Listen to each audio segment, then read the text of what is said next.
আমরা যদি অনেক আগে থেকেই দেখি যে সেই সময় প্লেটো বলে গেছেন যে সকলকে শরীরচর্চা করতে হবে এবং শরীরচর্চা করতে গেলে সংগঠিতভাবে করতে হবে, এককভাবে এভাবে বিচ্ছিন্নভাবে না করার জন্য আমরা এখানে জয়ফ্রাট একটা ফিটনেস ক্লাব করেছি, যার ফলে সংগঠিত হয়েছে প্রবীণ থেকে শুরু করে ইয়াং তরুণ বয়সের যারা আছে সকলেই এখানে একত্রিত হয়েছে এবং আমরা প্রতিদিন এই কসরত করার ফলে আমাদের যে সুস্থ মন এবং সুস্থ শরীর যে আমরা বহন করি, সারাদিন আমরা সুস্থভাবে কাজ করতে পারি এবং এই ধারাবাহিকতায় যদি অব্যাহত রাখে এবং পরবর্তী সমস্ত প্রজন্ম এবং আগামী যে প্রজন্ম একটা সুস্থ শক্তিশালী প্রজন্ম গড়ে তুলতে হলে আমাদের এই বিকল্প নেই। আমাদের এই ফিটনেস থাকার জন্য আমাদের যে শরীরচর্চা এটা ধারাবাহিক করতে হবে। শরীরের সুস্থতা একটা বড় নিয়ামক।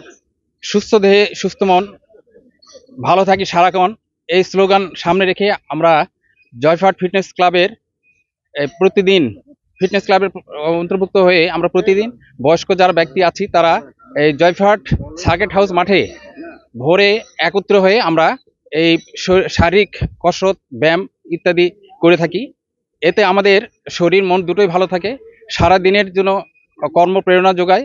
এটা খুবই একটা মানুষের চলাফেরার জন্য, বাস্তব জীবনের সার্থকভাবে চলাফেরার জন্য এটা খুবই একটা ভালো একটা প্রক্রিয়া এবং এই ব্যায়াম অব্যাহত থাকা দরকার। এবং যারা বয়স্ক আছেন, বিশেষ করে অবসরপ্রাপ্ত যারা কর্মজীবী, তারা যদি এই ফিটনেস ক্লাবের এসে এই ব্যায়াম যদি করেন, এই কসরত যদি করেন, তাহলে সুস্থ থাকবে এবং শরীর স্বাস্থ্য ভালো থাকবে, এটা আমি মনে করি।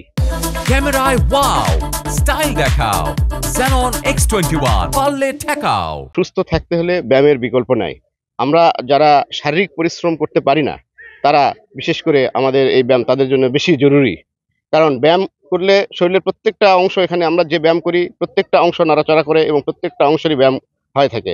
এই জন্য প্রত্যেকটা অঙ্গ সুস্থ রাখার জন্য ব্যায়ামের কোনো বিকল্প নাই। স্বাস্থ্য সুস্থ রাখার জন্য এই ব্যায়ামের কোনো বিকল্প নাই। আমরা প্রত্যেক দিন বিভিন্ন শ্রেণী পেশার লোক এখানে এসে সমবেত হয়ে আমরা এক্সারসাইজ করি। আমাদের এক্সারসাইজ অনুসরণ করে আমাদের পরবর্তী প্রজন্ম আমাদেরকে অনুসরণ করে তারা সুস্থ থেকে দেশ ও জাতির জন্য যেন সেবা দিতে পারে, এই প্রত্যাশা আমার রইল। সবাইকে ধন্যবাদ। আমরা নিয়মিত ব্যায়াম করাচ্ছি, যেখানে বৃদ্ধ, ইয়ং, নবীন, প্রবীণ সবাই মিলে একত্র হয়ে এই ব্যায়াম করানো হচ্ছে।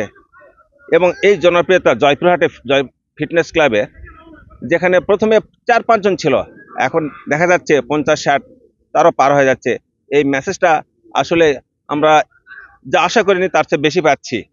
এবং এখানে ফ্রি এক্সারসাইজ করানো হচ্ছে যেন মানুষ ভালো থাকে, জয়পুরহাট হেলথ যেন অন্য জেলার থেকে একটু আলাদা হয়। আমরা এটা নিয়েই জয়পুরহাটে কাজ করব এবং সবাইকে এখানে ফিটনেস ক্লাবে আসার জন্য অনুরোধ করব। Relax.